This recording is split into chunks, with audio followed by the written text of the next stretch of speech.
Hello, team. Welcome back to episode 51 of the Quick Resume podcast. Over here in this corner, we talk about Xbox news, we talk about gaming news, and we've been doing this for a while now. That's my best bud over there. That's Tim. Hello. And I'm Deck, if you haven't been here before.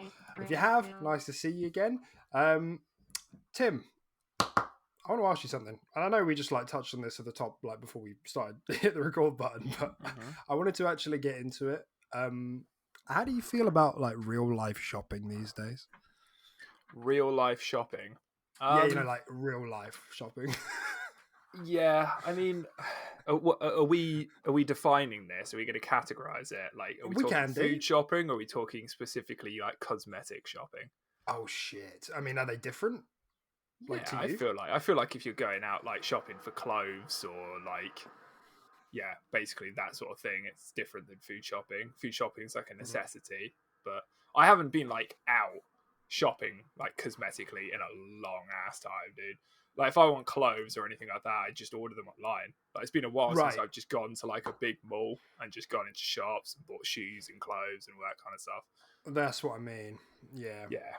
So I guess based on the fact I haven't done it, my view on it is not great. I guess it's just against my nature these days. Would you ever choose to? Yeah, sure. I feel like it could be a fun day out with mates or a significant other, but no, I can't imagine it being that fun. But yeah, if you tie in lunch to it and all that sort of stuff, I feel like it could be if you plan 3 meals in advance, exactly, yeah, bring rations with you. Exactly, that's my problem.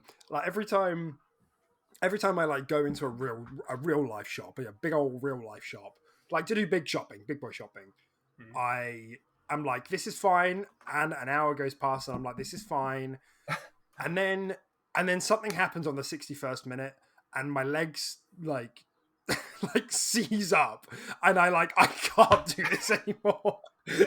I'm proper Samwise, yeah. Go on without me.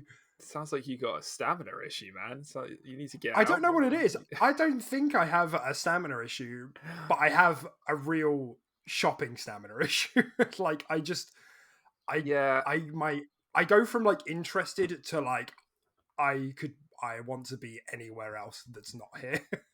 I feel I can definitely sympathize with that. I've definitely had that before, but I feel like it helps. At this point in the first hour, did you purchase anything? Because I feel like if you're actually flying from shop to shop and you're buying bits and stuff like that, that helps. But if you're not going anywhere and it's kind of been a bit of waste of a time so far, then you can start to lose the will to live. That's what I mean, because for me, a lot of people it's a recreational thing, isn't it? It's go out and just window shop. For me, I can't think of anything fucking worse. I'd have to go. If I want to go from A to B to C, and I want to get out, and I can have a reasonable time doing that, but zigzagging up the aisles, hit me over the head with a sledgehammer. Yeah, it's just chaos. Yeah, I think I'm in the same camp as you. I'd have to have a plan in mind, just to be we're going here for a specific thing, and if we find other shit along the way, then fantastic. But let's just not just wander around with no goal in mind. Yeah, right. I agree. But it makes so much more sense because it always makes me feel guilty that I don't I hate it so much because ordering shit, I'm just environmentally conscious that I'm if I order it and it's not the right size or it doesn't feel right and I have to send it back, it's that's so much more mileage than the clothes need to have. And that, but it's just man. So anyway, because I did this for a long time on Saturday, and honestly it wasn't that bad, but usually I'm hopping from coffee to coffee just to try and shake my way from shop to shop. Jesus. Yeah, no, I can. I'm totally there with you, man. I'm totally there with you. Well, I'm glad to hear because it was really bothering me. I thought I was a freak. Just needed to get out of your system for the podcast. I did. I really did. I really did. But it was a big success, and I feel that's the most important thing. Nothing worse than coming away exhausted and with no fucking further clue of what you want out of this world. Yeah, that's the worst. Yeah. All right. Well, let's talk games, shall we? Let's do it. How, how have we been? How's the game brain been? Yeah, the game brain has actually been it's actually been in what's a good gear? I guess like third gear this week. That's a nice Ooh, fast third gear. gear. So So you're you get like, some yeah, you you're get like, some revs. I'm speeding you're up. cruising. Yeah. Yeah. Yeah. Well, third gear's the we're not going to talk about cars, it's a game podcast. But yeah, I've started a couple new games this week. I started Life is Strange: True Colors, which recently came to Games Pass. Admittedly, I haven't really played many Life is Strange. I think I played the first one a little bit, maybe to completion, but I can't remember. Even if I did, um, still not sure if it's my sort of vibe. It is quite fun, but it's very slow starting. And I've had one tense situation, which has resulted in like, oh, what's going to happen next, sort of thing. So I think it's going to get a little bit more spicy from this point. Hmm. But yeah, that's still kind of new to me. But I thought, hey, I'd just try it out. I was just like lying down, just like chilling, and I was just like, this is the sort of game you can just play. You don't need to sit up, you don't need to focus, that sort of thing. So I started that, and that's been a little bit fun. And I also started Guardians of the Galaxy, which Which has impressed you. which has impressed me a lot more than I thought it was. I mean, we talked about it previously on the podcast, and I think we both agreed it looked pretty decent overall. Reviews were good as well. It undersold because of Avengers. God rest its soul. Yeah. But yeah, it's really good, man. I've been playing it, and I think the writing is pretty good. With those sort of games, it could be really hit and miss because when they try to be too funny, sometimes it can be a bit cringe. Yeah. And you do get those moments sometimes, but I think for the most part, it's actually quite well done. Mhm. And it has this quite neat mechanic that when all the characters are like talking in game, and you're like running around, and they're all having like banter between each other, like a little prompt pops up for you to like press X or something, and then it gives you like three options to like, you can like side with like Rocket or side with Groot or say something witty. You can like stir the pot and like make the argument even worse, sort of thing. And I think it just adds like the charm of the whole like Guardians of the Galaxy thing. Yeah. Which is quite neat. And then obviously the experience is different because you might pick a different dialogue option to me that would make you chuckle. And I'm just like, oh, like, I mean, it doesn't affect the story. It's just something to do while you're running around, which I thought was quite a Yeah. nice touch. And the combat's decent. I was quite impressed with it. It's quite cool. It's all like it reminded me of something, but I can't remember what it was. But you've Is it got like like hack and team. slashy? Is it? Not well. I mean, you play a Star Lord as the main character, so Yeah. it's you got your shooties. You got your guns and stuff. And then Okay. each character can have like 4 equipable like abilities and special moves, and Right. it's like you press like a button, and it like brings up like a grid for all the characters like Gamora, Groot, Drax, and Hmm. Rocket, Hmm. and they've each got like unique moves and special moves that you can use to just be like, hey, you do that to that enemy, and you can like synergize and do all Get of some that. assists. Yeah. Yeah, exactly. It's like assist from like Dragon Ball Fighters, that sort of thing. Yeah. But like just weaved into the gameplay.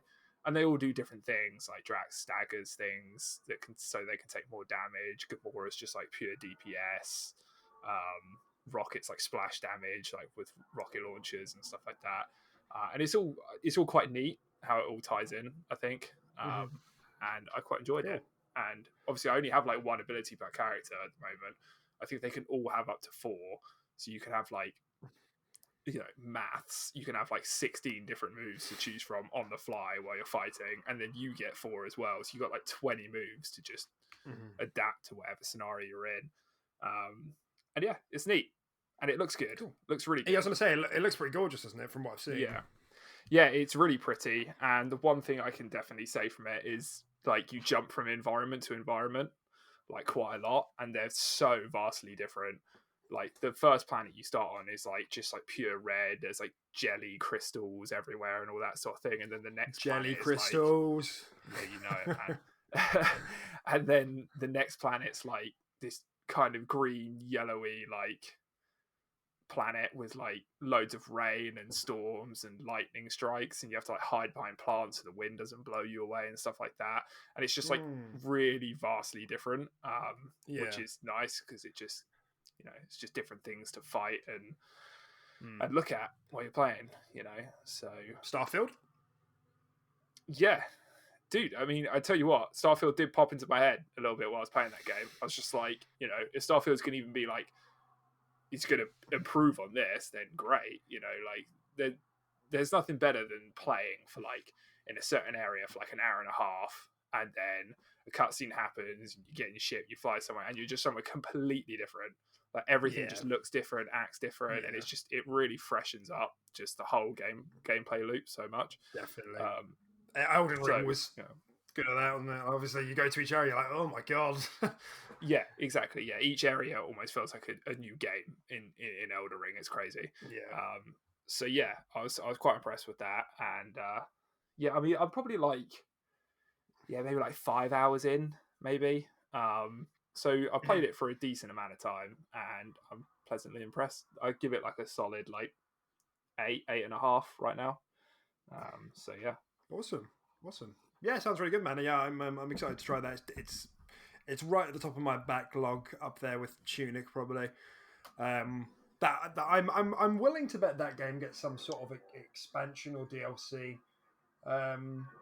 Maybe Square Enix will just forego it and make a sequel. I know Square Enix have been like, oh, it underperforms, because they say that about everything that they squeeze out of their poor dev teams. But I feel like someone must be looking at the popularity and the numbers now to be like, oh, if we put something else out, that's going to hit higher numbers, Yeah. So we'll have to see. But yeah, it's good to hear. That's good to hear. I mean, I wanted to, because there's a couple of things we've actually played this week. I'll just finish off. Just in terms of what I've been playing, I've actually been playing quite a lot of Breath of the Wild this week. Yeah, I keep going back and forth on it. It's really fun to play with Beth because it's like the only game that she like knows more about than I do. So that's quite fun. But it's like grown on me a bit recently. If you've like listened to us for a while, I've been like quite critical of Breath of the Wild. Not in like a bad way, like super bad way. I just mean like I generally don't feel it's at the level that a lot of people describe it. But I've been having a really good time with it. So I'm like coming towards the I've like got to the end, like the final dungeon in Hyrule, but I'm just kind of like pissing about and doing more what are they called? Shrines. I will say the Koroks and the Korok puzzles in that game are absolutely quintuple S god tier. It's unbelievable. Like the fact that it's Goroks or Koroks? You mean Koroks? Yeah, the little leafy boys. No, they're Goroks. Oh, okay, yeah, Goroks. Yeah, sorry, the little leafy boys. Who, by the way, I like. What's going on under their leaf? What are they? What are they? Just type in Rule 34 Korok and you'll probably find out. Is it 34? I don't know. I think it's 34. Yeah, it is. Yeah, it's I'm like really scared that I'm going to see one take off its leaf mask one day, and it's just going to be like massive like alien face. God, what an awful thought. Yeah, I know. Anyway, simply because I love how they're done, because like you just like are wandering around, and every now and again you'll just see something, and you'll be like, something's up. That's weird. Yeah. And then you look around and it usually starts to click. And I just think that like all of them are like there's so much variety, and all of them are just so good. It's very different from a shrine where it's like, oh look, I'm going to go and do a puzzle now. Whereas with a Korok thing, it's like you just stumble into it. You don't know if it is or it isn't.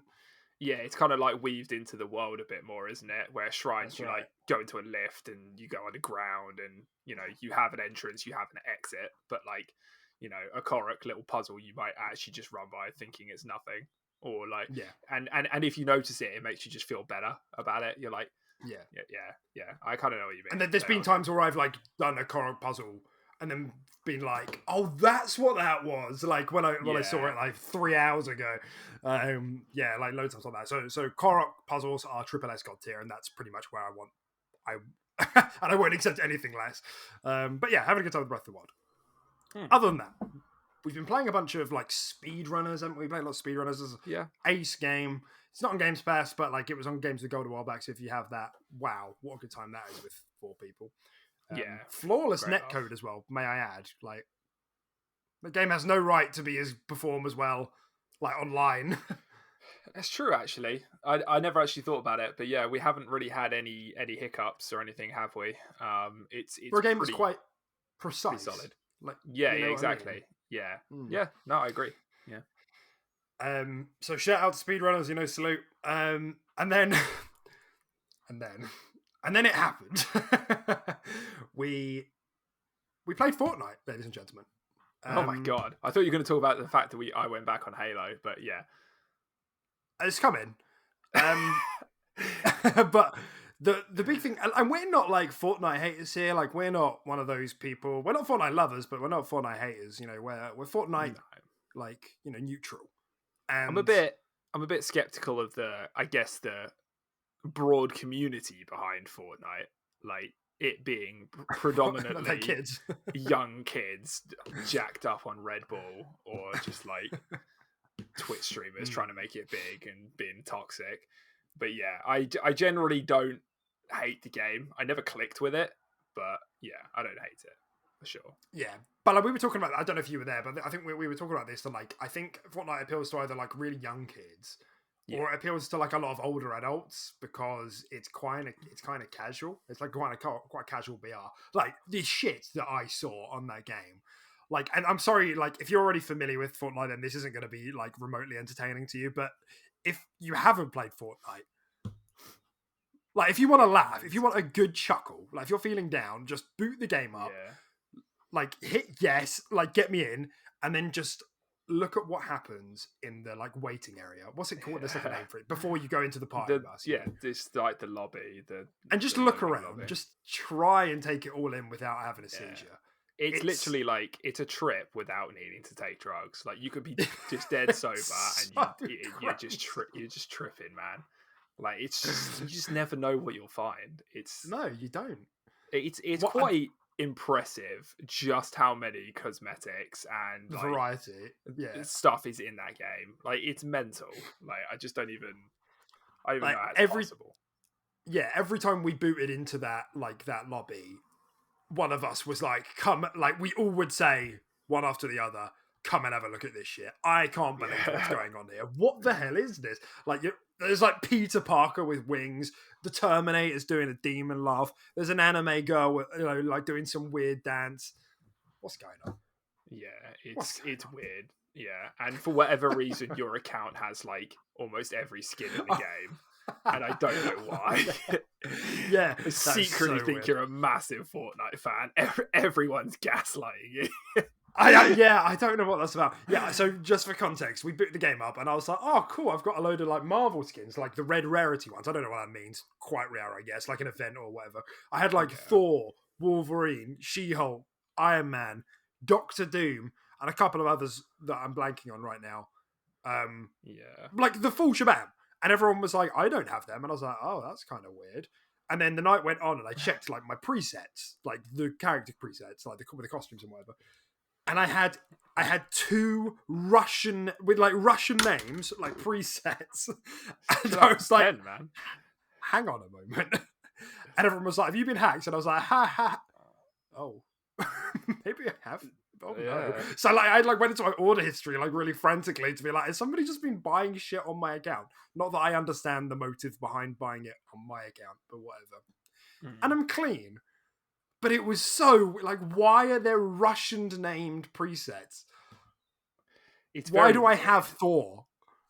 I've no idea, man. But and you have like loads of like dances and shit, and it's just like you're like just Doctor Doom, just doing the most crazy dances in the lobby, and I was like, what is happening? That's the funniest shit. Getting like a serious character and making them do like the fucking like weird Fortnite dances. Yeah, it's like, what am I looking at? It's just so stupid, but it does put a smile on my face to get like. I think when you said Fortnite was a casual BR, I think at the moment it's a casual BR with the whole non-build, but I think people actually look at Fortnite as being pretty damn sweaty with the building. It's very hard to get into. I guess, yeah. But as it is now, if you want to pick Fortnite up and play the no build mode and just mong out, it's a very, very casual BR. Like it's just super chill. There's like loads of vehicles and wacky items and Just just tent. yeah, exactly. And you could just kind of just do whatever you want. I just feel like it's kind of doesn't have any rules at the moment. It's just everyone's just wandering around like headless chickens. Just it is pretty unfocused. There's like NPCs. You finish a game and you're sat there like for 5 full minutes. Like, well done for pressing A, well done for pressing B, well done for jumping, well done for, and it like goes on and on. You're like, what is happening here? Yeah. But I can't deny I did have a little bit of fun on it. You know, Yeah, it was fun. I don't think I'd ever play it outside of like a really casual, just let's have a laugh with 4 people and fuck about. I wouldn't ever hop on solo or duos or anything like that. Like, and yeah, it still wasn't clicking with me too much, but it was a decent bit of fun. Yeah, no, I'm with you there. Okay. The other thing, of course, I did just want to touch, I mean, we're going to be coming back around to Halo, so like we can keep this short and brief, but like we obviously hop back on to have a little bit of a go on the Tenrai event, and you know, we played a bit, and you know, I said to you that generally I've played like 1 or 2 games, like maybe like once a week, so I haven't been playing it much, but like generally the impression is like I go on, I play a couple of games, I'm like, man, this is really fun. Not really anything else to do though, is there? And then I go on something else. And so we played together for like for like half an evening. We had a good time, but I didn't get the sense that we were rushing. You were rushing to like go back afterwards. So what was your experience playing at the end of season 1 Halo Infinite? Yeah, I mean, I think you summed it up perfectly, to be honest. Like I had the exact same feelings. I mean, for me, I'm still chasing some of the Tenrai stuff, but I mean, it's, you know, I'm in no rush to log on and get it. I'm not that fast, to be brutally honest. And yeah, man, it's super crispy. It's super great. You know, I hopped on, I got some perfects with like a commando, and I was just like beating people's heads in, abusing the what's it called? The mauler? The Mangler. The Mangler, that's it. Before it gets nerfed. Yeah, I was just abusing the Mangler pre nerf, and yeah, just having a good time, man. It's super crispy. It feels great, but yeah, like for me, it was probably a little bit longer than 2 games because I had to get back into the swing of it, and I've been away for longer than you.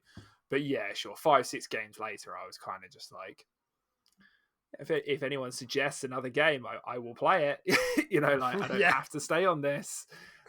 That's right. And yeah, but you know, it's great. I can't complain. Yeah, it's fine. Yeah, we will come back round to this conversation, you know, and I think that is an important takeaway though as we go into the conversation in a bit later. Is that genuinely, like you log on and you play, and you're like, holy shit, this was great. This is hella fun, and then you finish the game, boot back to the lobby, and you're like, what happened? like there's no stats to look at, there's no like level up, there's no battle pass, like there's just like events are fine, like they provide you a bit of short term like drive, but I don't think they work well as a long term hook. It's more like it amplifies your current excitement. Do you know what I mean? Like it. Yeah, I agree. And we're not like massive like ranked grinders either. Like I get that ranked can fill that role for a lot of people to just get to Onyx or whatever it's called. But we're not like huge on that. We've done it in the past on other games like Apex. But like, and especially on Halo, we don't have like a solid core 4 either. So I don't think we'd ever just be like, we're hitting Onyx this season, you know, unless we have a committed four player core. You can go into a duo queue, to be fair. Not that it's 2v2, but 2. It just matches you up with people queuing in 2s. Yeah, the max size is 2. Is that right? Have I said that right? I think that is right. It's a solos or duos queue. So the max. But, yeah, you're right. But I'm with you. Like I'm not opposed to the idea of trying to go for ranked, but by the time that we had like we were thinking, you know, we got to the end of the battle pass, I played the game loads. The idea of then grinding for ranked is like, I've already seen enough of this, of like this same stuff, and then there's less maps in ranked, you know. So yeah, exactly. But yeah, I mean, overall, you can't fault it. It's 100% one of the most crispy, if not the crispiest FPS I've ever played. Yeah, It's really unparalleled in that. It's just lacking depth. just It just it more. just it just doesn't get its hooks in me to just stay on Yeah, game after game.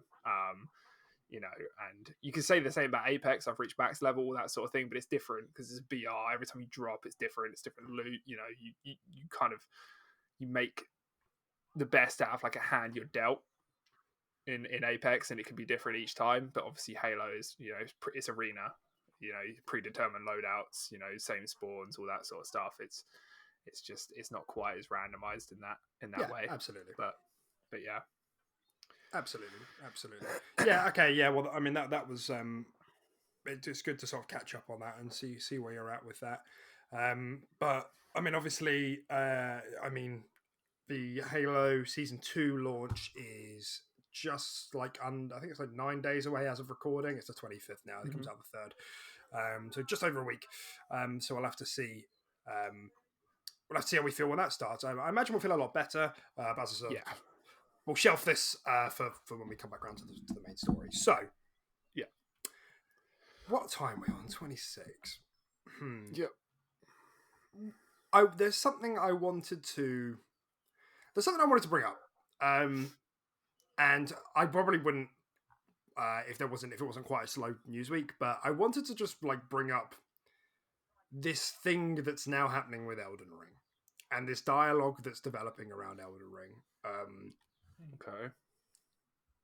That is honestly starting to just annoy me. It's getting a bit obnoxious, and I don't mean like.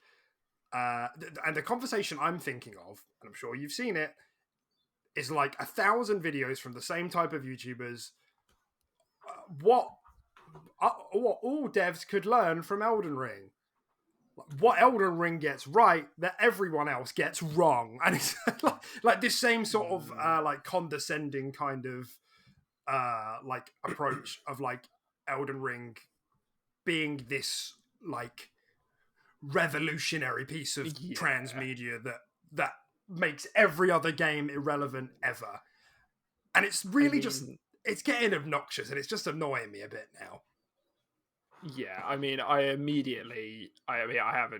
get caught up quite in the Twitterverse like maybe you do and this sort of stuff and social Yeah, media, but don't. like immediately just you saying this has triggered me because not like no, not every game needs to be like that. Otherwise, we're just going to have the same games. Like, let games be different. People enjoy different things. People love the Assassin's Creed formula.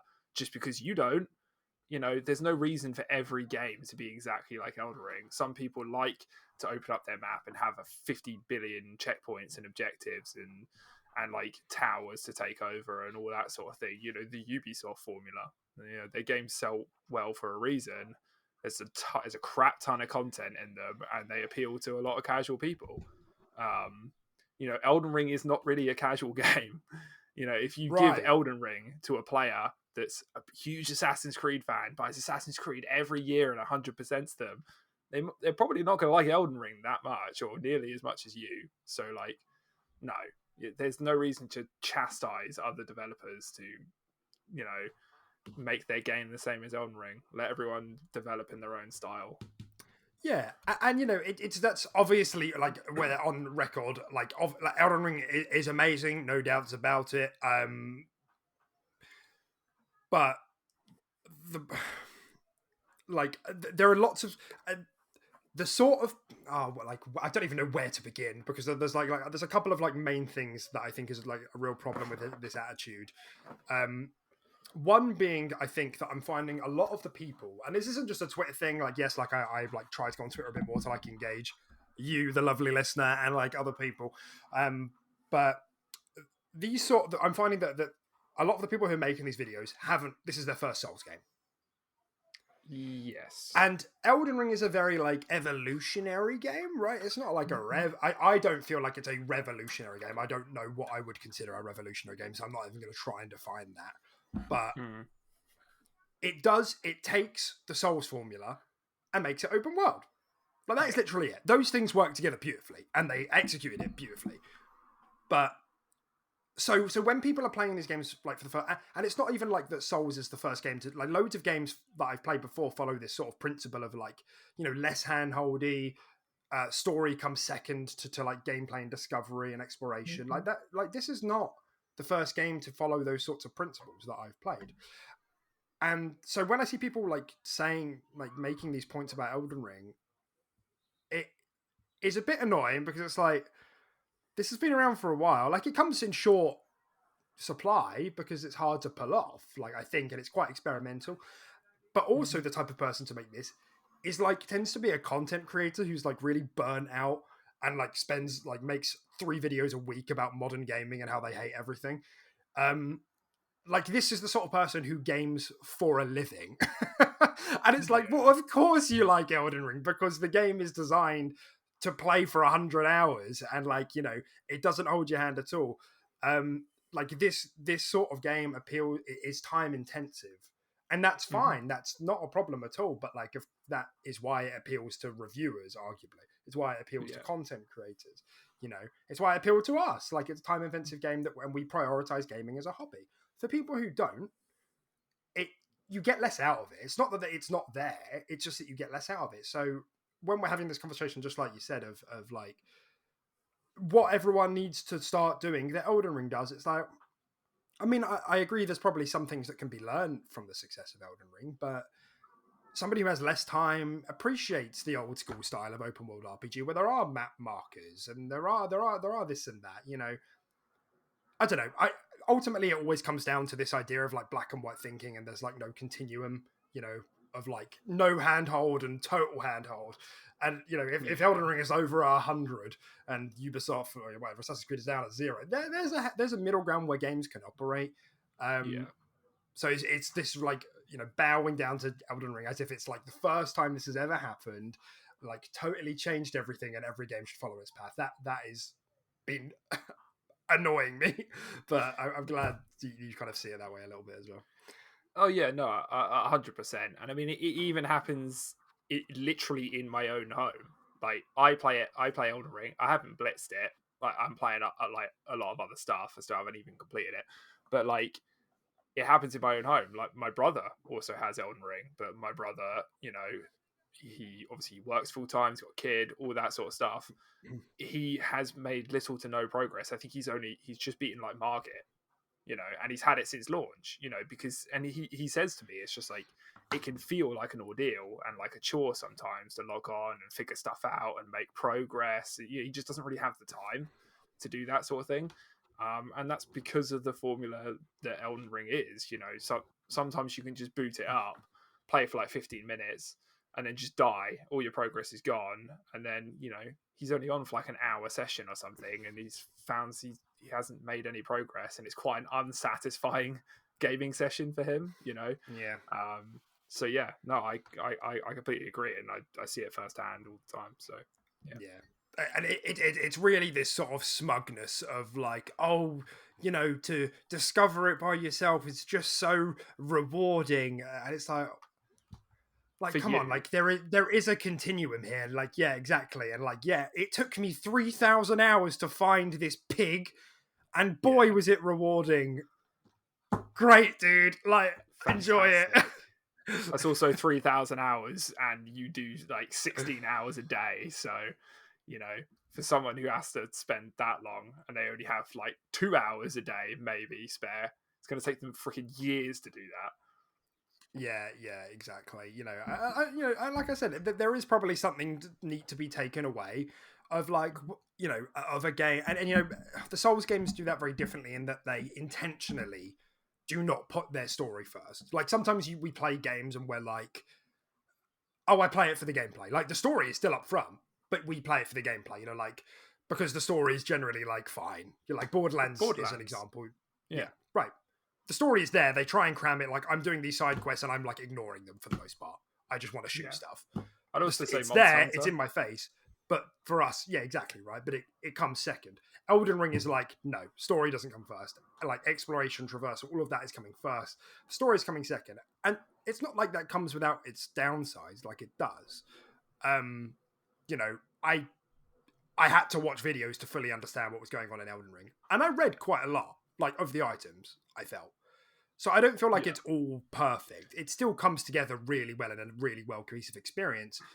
But yeah, that's just the point. Is that I think it appeals to a particular gamer, and that particular gamer is likely to be the one who has a lot of time, likely to be a content creator, and so that if we could maybe wind it down a little bit on the smugness and the condescending attitudes towards other franchises, that'd be great. Let us know what you think in the comments. And if you enjoyed the show so far, that we'd really appreciate it if you could hit like, maybe even subscribe if you want to stick around before we get into the honourable mentions and the news. God, that's new. I know. Little I know. Podcast, like and subscribe. Nice. Yeah, I know. I forgot about that for 50 episodes. So here we are. Yeah. Shit, dude. Okay, right. Let's have a look at the honourable mentions. Then we'll swing through them. Jason Momoa is in a Minecraft movie. Oh God, really? How? They're gonna blockify him? Maybe. I assume it's not live action. I assume he's just voicing like an animal. You know what? I don't know. I don't know. How would they do live action? They're not going to just like movie? plop him into a blocky world, like similar to how like they did the Monster Hunter movie, but they just transported Marines. Imagine he just like walks through a portal and he's just in a cube. Everything's blocky. Yeah, what's going on? Oh God, dude, that would be. No, they can't. I think that would be the worst movie surely ever made. Yeah, it must be animated. Yeah, but I remember seeing the article. I really should have kept the link, but I remember everyone being like, "Why?" Like, whatever. Yeah. And there was something I can't remember. While we're on the topic of movies, there was something about Dwayne Johnson this week producing something, maybe producing a TV about a game. Let me have a look. What's he cooking? I just literally just typed in Dwayne producing. Come on, buddy. John. Come on, buddy. Every second that passes is burning.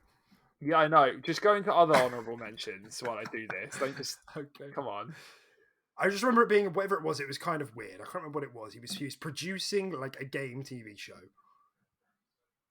Okay, Dwayne was in that 70s show? No. Was he in that? No way. Apparently. Oh, to produce a film on a popular video game? Yes, that's the one. Let's go on this. Hang on. Another business venture, according to Variety. As producers for It Takes Two. It Takes Two. That's it. Yeah, that's right. So he's doing a film. He's producing a film adaptation of It Takes Two. Yeah. Why? So that's funny. I don't know.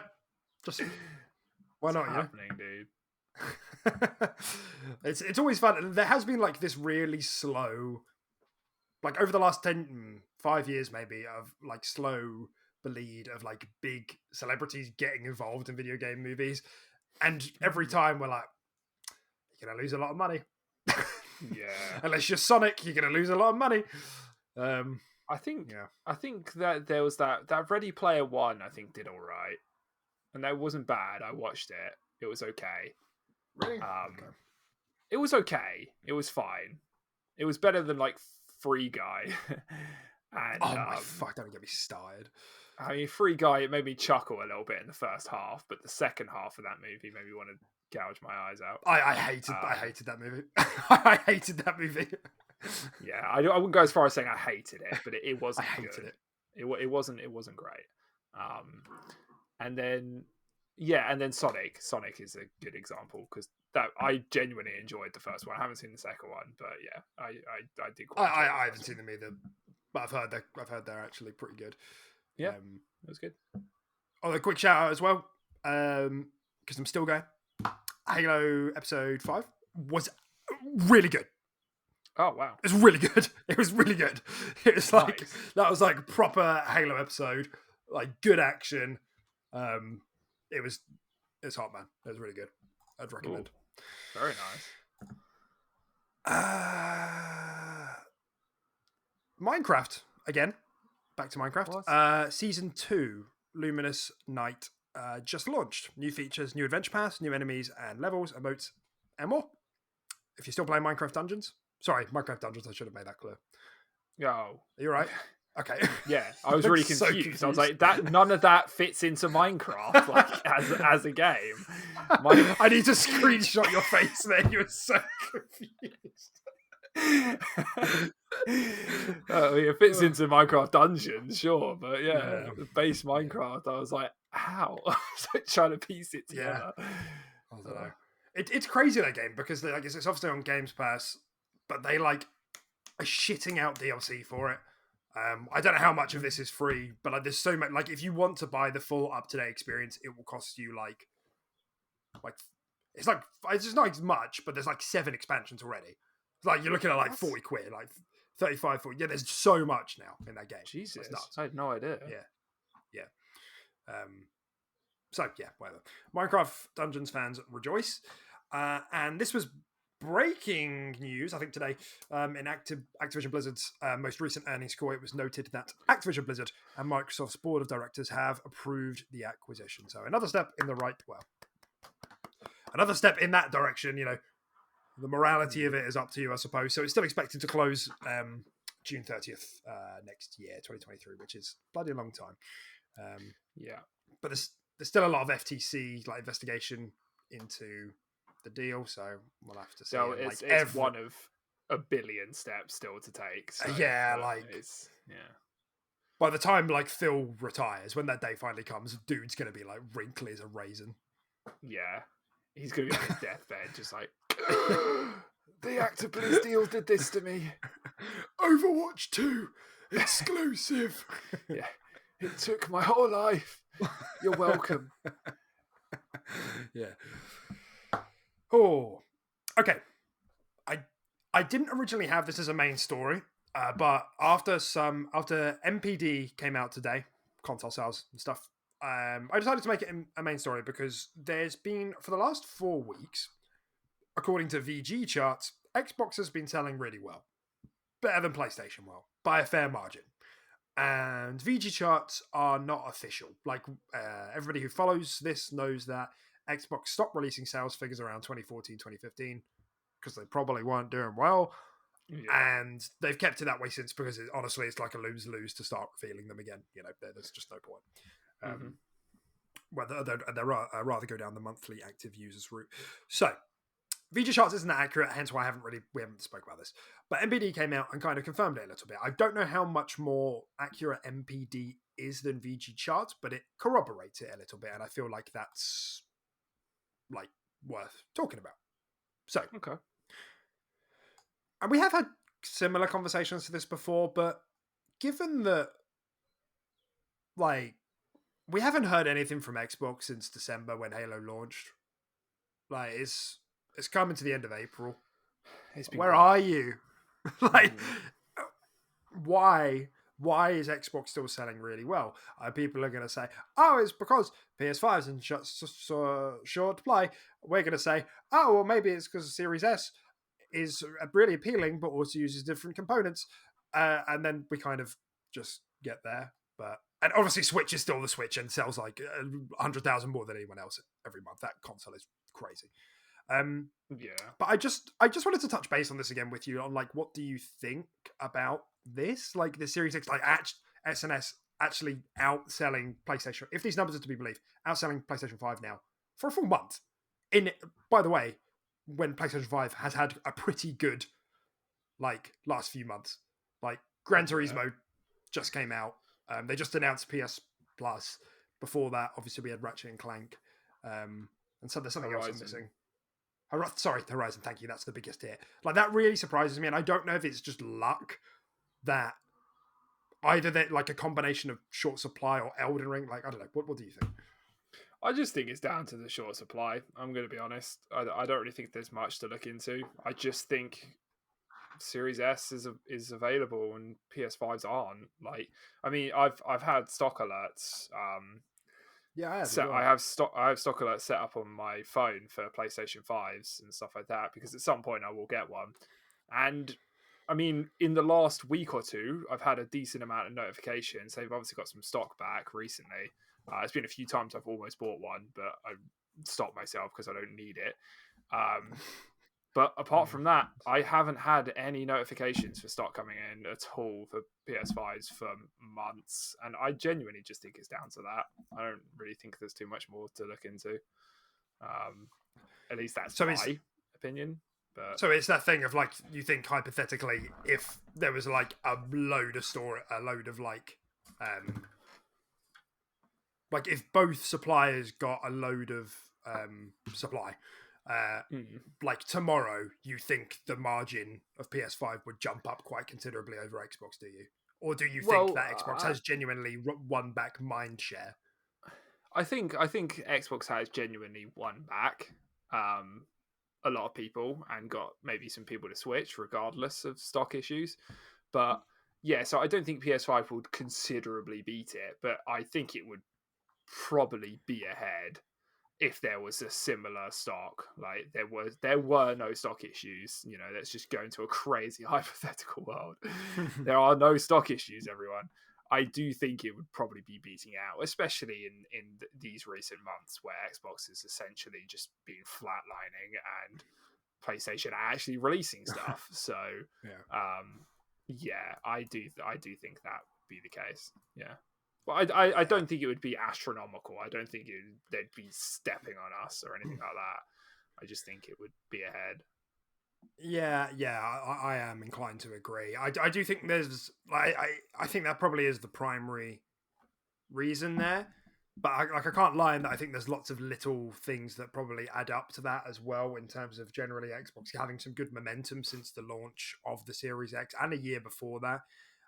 Games Pass having a lot of momentum. Like Metacritic Publisher of the Year that came out last month, everybody knows, has been saying for a few years now, 2022, 2023 is when Xbox is going to start kicking off. Like, you know, and sort of the accumulation of all the things Xbox have done, not just starting to take form, but also starting to bleed into like the public consciousness of like, oh shit, like Starfield is Xbox exclusive. Like the next Arcane game, like from Bethesda. Oh yeah, that's right. Xbox acquired Bethesda. Oh, what's all this going on? Like with Activision Blizzard, it was a big deal anyway, but this deal is so noisy. Like, do you know what I mean? Like, they're in the news every day for all the wrong reasons, but like they're always in the news, and I think that like has really accelerated how quickly that news has spread. So, regardless of that, like I think a lot of people now know, oh, like if I need to make an investment now for all these things, like I know where to go, or at the very least, like Xbox, like I need to start taking seriously because they're gonna have a lot in the pipeline, you know. Yeah. I definitely do think all that comes into play, which was one of the reasons I specifically said when I was just like, oh yeah, they would be ahead, not by much, but they'd be ahead, because I do think the margin wouldn't be quite the gap it has been because of all these things accumulating, as you just said. But yeah, I do think it comes back to a stock issue, just from the fact that we are ahead. Xbox is ahead in these months, in terms of sales. But yeah, 100%, I agree with everything you said. Yeah, and just for clarity as well, like the estimated numbers, supposedly like PlayStation 5, based on those estimations, has still sold more overall than the Xbox Series X and S. It's only in these last few months that Series X and S has started to outsell, but supposedly the numbers are quite close. Like that's really the takeaway point here, considering Xbox One went from being like 2.5 to 1, you know, PlayStation to Xbox was like 2.5 to 1 in terms of sales ratios in like America and the UK. Like this is like a crazy change for very little reason, and that's like what all the things we've talked about. That's where they start to come into play. Yeah. So remains to be seen. We'll see how it goes. But it all seems very interesting, and it provides for some excellent waste of time drama on Twitter. So, yeah, exactly. Next up, on an a recent Xbox Wire post, they made a point to say that more Ubisoft games are coming to Games Pass, and this has been like a rumor for a while that Ubisoft were getting a bit chummy with Games Pass. So I mean, I don't think this is a particularly big deal. It's like kind of cool, not because they're Ubisoft games, but because of the games that they've chosen, which is Assassin's Creed Origins and For Honor Marching Fire Edition, which is presumably the latest edition of the game. Yeah. And they also closed out by saying something to the effect of, sorry, I don't have the exact wording in front of me, but expect to see more integration with Ubisoft Connect, which is their, app where all their games are. So it doesn't seem like we're going to be getting a full EA Play kind of deal, but we might see Ubisoft getting a bit chummier. Is Ubisoft make the Tom Clancy games, don't they? Yeah. I'm surprised they didn't throw in like Breakpoint or something like that, considering how poopy it sold and didn't do great. And even Valhalla. I mean, Valhalla's been out for a while now. Why not give it another surge of life, especially with its most recent DLC that's just come out? You'd think there could be some upsell there. I'm surprised they threw in Origins over Valhalla, but it's interesting. Yeah, I'm with you there. And then there actually has, I don't have it in the notes, but there's been a lot of speculation about Ubisoft having conversations about like sale value, and so people have taken that to mean that like, oh, Ubisoft is like going to get acquired. God. And I know, I mean, that's just mental, isn't it? And like I don't know, these things don't necessarily mean anything. I think from what I've heard other people speak about, it's more that like after the Activision acquisition, everybody, like all the higher ups in these companies, are like, oh, nothing's off the table now. Like you might as well get a valuation sort of thing. So yeah, it's just that is a frightening world to think of, like where, like, I mean, I doubt a Nintendo, but like a PlayStation acquires Ubisoft, or Xbox dips into Ubisoft as well. Like I would be shaking my head quite furiously if Xbox got another. Like I don't think that sort of deal would be let through on the back of Bethesda, and like it's just, that's just buying too much now. Like come on. Yeah, exactly. There has to be there has to be some market share for competitors and stuff like that, because that's healthy. That's what keeps the industry going. So yeah, I think that one would be a little bit sketch. I have to admit. I don't know how weird it would be if Nintendo were just like, yeah, bought Ubisoft. Just Assassin's Creed are ours now. They've had like no affiliation with them in the past. Like we have Assassin's Creed 3 on our Switch, so we thought, why not? We'll just we'll have the rest. I'll have the whole menu. It's just that would be crazy. But there are like genuinely some games that Ubisoft, like the games that Ubisoft like produce or make or publish, that tend to have the biggest impact are the ones which are more like Nintendo-like. And the most recent example I can think of is the Phoenix Rising Gods and Monsters. What was it called? Is that right? Yeah, that one. Yeah, it's called something Phoenix Rising. Yeah, like that one. That reviewed really well. Like that was like a kind of a sleeper hit, and that it was critically successful. I don't know how it did commercially, but like that came to Switch. I think it like reviewed at like low 70s. I wouldn't say really well. Nah, it went into 8s. Really? I think. Immortal's Phoenix Rising. Here we go. There we go. That's of course. Called, it used to be called Gods and Monsters or something. That's why I'm getting confused. Yeah. So for PlayStation 5, 77. Yeah, and then for Xbox Series X, 81. Have a look on OpenCritic. Okay, so maybe like it's like sort of top of 70s then, but nonetheless, sort of in that range. Where a lot of people quite like that game. Anyway, that would be weirdo 79, so just short of 80 on OpenCritic. Okay. Shit. Gap in my knowledge. You're slacking, dude. What the fuck? Yeah, I know. I try to remember every OpenCritic score. Clearly. All right, let's move on. There were some Games Pass editions, though I was a bit confused because we spoke about maybe it just hadn't been officially put onto the slate for Games Pass, but The Games Pass edition is coming up for the end of April, I assume.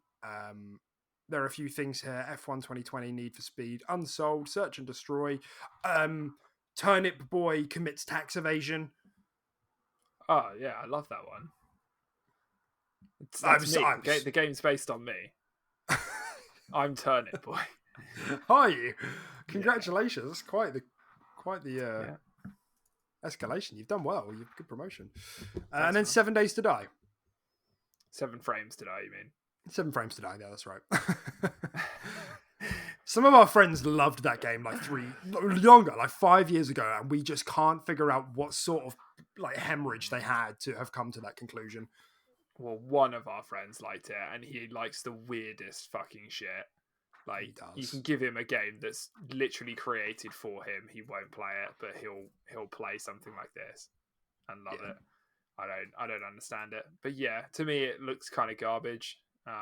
Never tried it, so I can't officially say it's garbage. But now, is it a popular game? I think it was quite popular on PC. You know, where you could actually run it better if you wanted to. I just think the port over to consoles wasn't fantastic, both in terms of performance and like controller scheme. It's kind of like if you were to it's kind of like if you were to play like PUBG or Rust or anything like that. You know, they're just better on PC. But I still don't think it's like I don't think it's a massive success even on PC. I just think it did better. Yeah, okay. And then obviously Bug Snacks, we spoke about that last week. Greatest game to ever come, and I will actually. I'm not even. Man. Yeah, I'm not even clowning. Like, I think it looks hilarious, and I'm going to have to give it a go. Just because that name as well, like Bug Snacks, like that is just genius. Oh, it's incredible. Yeah, truly. Okay, big boy time. Is it Halo time? Big boy Halo time. So, unless you've been living under a rock, this week you may have noticed 343 dropped a season 2 sort of roadmap, including more details. Well, the first they dropped a mode preview. There was a 2-minute video I think they put on the channel with showing off the new modes, and the 3 premier modes they're showing off are King of the Hill, Land Grab, and Last Spartan Standing. And then a couple of days, maybe a day later or something, they dropped like a little graphic which showed off the roadmap for the rest of season 2. Yeah. Okay, we don't have to take anything in a particular order here. Tim, let me hear it. Let it rip. It's Beyblade time. Right. So, is Land Grab a bit of a fake game mode? Is Land Grab just what the BTB one is, but for Arena? You know, when you capture the 3 points and it flips and goes somewhere else? No. Is that what that is? Because that's what I got from the trailer. I couldn't figure out exactly what it was. But no, it's not. It is its own game mode for Arena. It's like a I don't want to say it's a variation of King of the Hill. I mean, it's a zone capture game mode. Like, it falls under that category. But the idea is, if I remember correctly, there's 3 neutral zones. Wait, it says right here. At the start of the match, there are 3 neutral zones around the map. When the player captures a zone, it is locked and gives their team 1 point. When all zones are captured, there's an intermission before 3 more neutral zones spawn. The first team to score to 11 points wins. So it sounds quite similar, but just the way they do the scoring is different. But also the zones vanish. Yeah. So essentially, in the BCB one, you have to capture all 3 to earn 1 point. But in this one, it's just an accumulation of every zone. So, like, you don't have to capture all 3 for new ones to spawn. You could capture 2, and the other team can capture 1, but that just means you're 2-1 up, and then 3 more get spawned in. So it's just the way they kind of, but like the principles fairly similar, right? I mean, I think the interesting thing is more that it's more that because they disappear. So, you know, if you secure 1, you get a point immediately, and then that goes. And now you're fighting over 2, and so now there's a struggle between 2 rather than 3, and then you get 1, and then you're fighting over the last one. I see what you mean. Yeah. Okay. So I think that part flew works over my head. Right, yeah. So I think it works differently in the sense that you get dragged to different areas of the map depending on how well you're able to lock down particular areas. Um, True.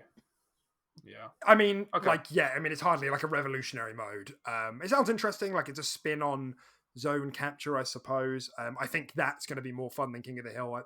King of the Hill in Halo, like, is Yeah. weird to me. King of the Hill in It's Halo is. I don't think we've ever really been fans of that. It's just really spammy, and it's just you're just blowing up half the time. At least that's my yeah, opinion of it. yeah, It's just all you hear is the ching of grenades, and then you die, and then you run back in, and it's rinse repeat. Really, don't know how it's yeah. going to perform in Halo Infinite, but that's how I experienced it in the past. Yeah, no, totally. And I get that that's kind of the point of the game mode that you're holding out for as long as you can until you inevitably die and you're just trying to hold out longer than someone else can hold out in the ring. And I get that. But yeah, I don't know. King of the Hill's never really clicked to me in Halo. So land grab sounds more my speed. I think it sounds like land grab sounds more interesting than what's the other one in Halo? Like the 3.1, but you just got to hold it for as long as you can. Just control in it. It's not called control. It's called Uh, Control in Destiny, but what's it called yeah, in same this one? principle. Yeah, you know what I mean. You've got to you hold you get points per second for sitting on Yeah, zones, yeah, and I yeah. think that can be. I don't have a problem with the game mode, I suppose, but I just sound. I think this sounds more interesting land grab. Yeah, I Um, agree. Yeah.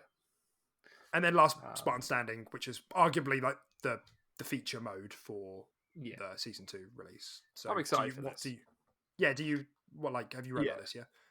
Yeah. I mean, it's kind of essentially just.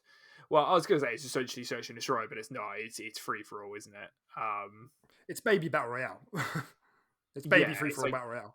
yeah, exactly. So it's just you all spawn in. It's free for all. You die, you're knocked out, and it's just a case of I guess accumulating as many kills as you can in the round and potentially being the last man standing. Because it's not a case of Well, like sitting in a. I guess does it count? Does it give you scores based on who you kill? no, I mean you have 5 respawns. Oh, I see. I see. So it's not quite BR like traditional BR. Like yes, it's last person standing wins, but this is the game mode where you if you get kills, you can upgrade your weapon. And you know we spoke about I messaged you before about like Yeah. a kind of gun gamey Yeah. kind of feel. Hmm. Um, so yeah, apparently you get a kill and then you can upgrade your weapon. Like it doesn't happen to you. You just like I don't know what button it is, but you like can choose to swap between um, weapons if you want to or don't want to. But yeah, Okay. that's So the did you get and given there is a like a? closing ring. Do you get given like a list of like potential weapon upgrades? Like you kill someone with a pistol, and it's just like you go have a BR or commando, and you like pick one. Yeah, I don't know actually. I don't know how it works. I don't know if there's like fixed ones that you go through or if it's like Yeah. randomized. Yeah, I don't know. But it sounds cool, man. I'm completely on board. It's like attrition, but not team based. It's like a free for all experience. Yeah, Um, but again, a little bit annoying because if I'm playing Halo, I'm going to be playing it with you or other people, so it's not exactly like that is pretty annoying. But if I find myself queuing solo or we both just fancy playing it, it seems like a really fun game mode. To be fair, so yeah, and maybe they will add like make a teams version of this because I think the concept is quite cool as well. Like the fact that it's on big team battle maps as well. I think adds a bit of freshness to it. yeah, Um, no, definitely. I think it sounds good, but that's kind of the focus of the season. The season is called Lone Wolf, so that there is not surprised there's a free for all focus there. Yeah. Um, and I guess let's just go over the variants of the other modes that they've said like that they're going to introduce before we sort of get onto the full roadmap and all of that that whole Mm-hmm. debacle. They said that there's going to be a bigger focus on time limited modes, like rotating modes that come in and out. Very staple for Halo games. That there's usually a limited time mode available all the time. They said they're adding Rumble Pit, which is permanent, which they've said is an 8-player free for all playlist with a mashup of base modes alongside variants with a twist, and that'll be available on day one. They also said they're going to be rotating in playlists like Social Skirmish, Social Slayer, Team Snipers, Team Doubles, and more throughout the season. Um, as for some of the new variants themselves, here are a few to chew on. We've got Ninja Slayer, which is swords and grapple shots. We've got Nice. Vampire Ball, which is oddball, except you're more powerful when you have the oddball. It's a one-hit kill, and you have shield vampirism when you've got it. So you're like fighting for the ball for power rather than for the ball for defense, if that makes sense. So, like, if you were to kill someone with it, your shields just start regenerating automatically. Yeah. Yeah, that's right. Okay, that's cool. Yeah, that actually sounds really fun. I like that. Yeah, I agree. I agree. And then the last one, rocket repulsors. Infinite ammo rockets and repulsors. Also That sounds great. sounds. Yeah, that also sounds really fun. Yeah. Sounds like mayhem. So, what are the overall thoughts on kind of the mode additions here, and the focus on variants and everything else, limited time modes? Yeah. I mean, they all sound pretty cool. I mean, what did you say was in Rumble Pit again as a permanent? What modes go into that? It's like a Did we have a mix list? up. No, we don't. It says it's an 8-player free for all playlist with a mashup of base modes alongside variants with a twist. Okay, I see. All right, it's kind of cool. Another free for all So I think focus thing, I guess, for the season. Yeah, so I think some of those variants are the crazy ones that we read out there. I don't know if some of them will be available as standalone playlists or if those are all just Rumble Pit ones. I'm not sure. Yeah. Okay. All right. That's interesting. I mean, yeah, they all sound pretty cool. Immediately, the one that jumps out to me is team doubles. Team doubles. Yeah, exactly. That we're getting there. We're almost at the old school multi team days. Yeah, that's right. Maybe they'll clean out their ears eventually and hear the community. Because it's not just us, right? I feel like multi team was a big favorite from a lot of people, right? Do Or you am know what? I I don't know. I just don't see it asked for much. okay? Maybe it's just But us. I guess we'll be getting something similar to that with the certain affinity, BR, like whatever they're doing. Yeah, yeah, That'll true. be reasonably close, I imagine. So Yeah, because team doubles would literally just be 2v2, wouldn't it? It's not like 2v2v2v2. I think so. Yeah, I think that Yeah, is usually the it's case. just 4 players. Yeah. So yeah, that jumps out to me as immediately the best. But obviously, like team snipers is really fun as well. Yeah, no doubt you're going to run into some absolute keynos, and it probably won't be that fun. Yeah, Like I used to love SWAT, but I played SWAT in Halo Infinite, and I just it's tough. It's rough out there. yeah. So hit So and miss. yeah, exactly. It can be like really fun, or it can be like a really infuriating experience. So we'll have to see about that one. And then yeah, all the other ones sound really really fun. So I'm actually quite excited to see these rotate in and play these. Yeah, Yeah, all yeah, positives from absolutely. me really. Don't have a bad thing to say about that. Yeah, I agree that they're obviously going to be testing out for different modes and how it's going to split the population and stuff. Yeah, options are always great. Whatever. I'm not like a massive like I don't need there to be like a million game modes in Halo. I mean, I guess I like that there's a lot of variety, but if I'm playing to play, like usually I'm going to be playing Slayer or I'm going to be playing Double Team. I do like Mm-hmm. I do like objective game modes, and that I guess that is like the difficulty that 343 were having when they didn't make Slayer its own playlist. In that when we first started playing this game, we were like, man, it's so refreshing to play objective game modes. Yeah, But like even like as I just said, I don't know if I would ever like queue an audible playlist or queue a domination playlist or a CT. I don't know if I would do that. Like I do like the idea of there just being a quick play playlist where it's like chuck me into whatever can yeah. get me quickest, and I can have variety. So I guess if that quick play playlist is buffed with more maps and more modes, then that would probably be my thing of choice for Halo. I think that's where it's excelled in. Yeah, I'd have to agree. Because yeah, there's just something a bit more I, less effort, I guess, involved in playing something like Team Slayer. I don't know if you're playing a competitive FPS and stuff like that. You're playing it for you should be putting effort in and you should be wanting that. But like, there's just something quite exhausting about a match of Oddball over a match of Team Slayer. Like Yeah, Oddball can really feel, it can feel like a day at work. Like sometimes a match of Oddball. yeah, Like I'm yeah, so tired afterwards, and if you're not queuing with a full squad or whatever, it can be pretty infuriating to communicate with randos and do that sort of thing. So I'm inclined to agree that the more acceptable and game modes are just, Team Slayer really. But having more options is always nicer. And if you're in a bit of a loosey goosey mood and you're just queuing with some mates, a big old Rumble Pit playlist or a quick play playlist is nice to have, definitely. Yeah, right. And I think that's the big thing. I think the most people who are like really wanted a Slayer playlist are the ones who are like solo queuing or even duo queuing, maybe. Like I think objective game modes are at their best when you have people to talk to. That's I think why we had so much fun doing it, because you can actually like speak and strategize, etc., etc. Exactly, and that's fun rather than just shoot there, go there. So, I mean, I guess before we get into the roadmap, I just want to appreciate those Spartan armors. Like, they're probably going to be in the background right now. I mean, I think they look fucking awesome. I don't know about you, but those cosmetics look sick. Those armors look so good. They do look very, very nice. My favorite is probably the second on the left, the green one, green boy. Yeah, that looks really cool. There's just something really clean about his armor as well. Just like everything's like straight and like angular. There's no like just like, it's just nice to look at. Like regardless of green's my favorite color, sure, but like regardless of that, but they all look really cool. The one actually taking center stage is probably my least favorite. I think he looks really cool. He looks weird. It looks okay. It's gelling with me. It kind of looks like he put it together from junk in his garage. From the junkyard. And it looks a bit Fallouty a little bit. Kind of getting some Fallout vibes from it.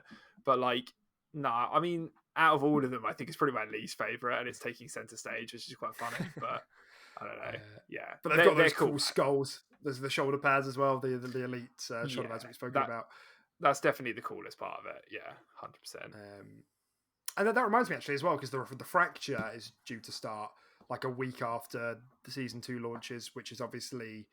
Did you see it in the trailer? It's like the Fallout looking like miner suit, like it's very industrial. Like that's. So that'll be the new one instead of the samurai one. I don't actually know how long they're doing it for. If it's like another 6 weeks, or like I don't know. As long as they just have thought about it not being fucking Fiesta again, like that was the biggest problem. Like 6 weeks of that was just too much. Yes, I agree. But these arm cores look crispy. I think not armor cores. I guess these would fit on. Do we know if they fit onto like a Mark 7 or a Mark 8 or? I would assume that there is a. I think it does say there is a new armor core. Like if you look on the roadmap on the bottom left, I think it does say an armor core comes as part of the battle pass. Yeah, free armor core. Yeah. So I would assume that they're part of the Lone Wolf. They're all part of that armor core. Okay. Yeah. I'd like to see more shaders as well in this one, and like shaders that are a bit more like, I guess kind of less dusty and less. I don't know how I want to call it, but a little bit more bright. I want to see more shaders like the green and the red on the left-hand side that we can see from that image. That's what I want to see more of, like proper vibrant, clean ones. I think we have too much of the others already. But I think they're playing it very, very safe with a lot of these shaders and the visors as well. Like some of the visors are like quite outlandish, and a lot of them are just like a very slight variation of green, and it's like, who wants that? It's multiplayer. Like, sure, it's not. Everyone knows it's kind of not canon, right? It's not in the campaign or anything like that. Just, I think you can be a bit crazy with it. I mean, supposedly supposedly everything. The only thing that's not canon is the fractures. So that's probably why, because they're scared of making people angry. Okay. Right, okay. I guess. I mean, personally, I don't mind. If it looks cool, it looks cool. I'm not going to be like, this never existed in the USNCC, but I guess there are some. It's the Halo community after all, so exactly. Who knows? But and I think I'm excited to chase these. Yeah, I also think it's okay that the cosmetics do focus on like a sleeker, more grounded military look. I think that's okay. But as long as there's variety within that, which I don't think they've quite hit their stride with yet. So, I mean, we'll see. A lot of this stuff does look like there is some standout stuff here. So we'll just have to see how the battle pass goes. We'll have to see what's on the battle pass. Mhm. I'm wondering what level 100 is going to be. We're going to have like another set of armor effects, or I think I we could think have some really cool stuff. I think you'd like to think that the end will be armor effects. That is the penultimate thing for a lot of people. Maybe. It'd be. I mean, I guess they'll show off the battle pass quite soon, right? If it's coming out in literally like less than 2 weeks, Probably we'll this probably week. see the battle pass this time next week. Yeah, we'll probably be talking about it on the next podcast. I think so.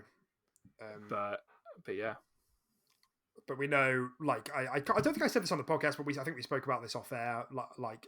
People have found strings like in the code to suggest that there's like intro animations coming as well, like the little intro animations you do at the beginning of the game before the visor zoom and that fucking wicked music swings in and you run off. yeah, Which is great. So maybe some of them will be in the battle pass as well. I imagine we'll have stances. We know there's going to be credits, yeah, etc., etc., etc. yeah. So All great additions. I'd love to see all those things.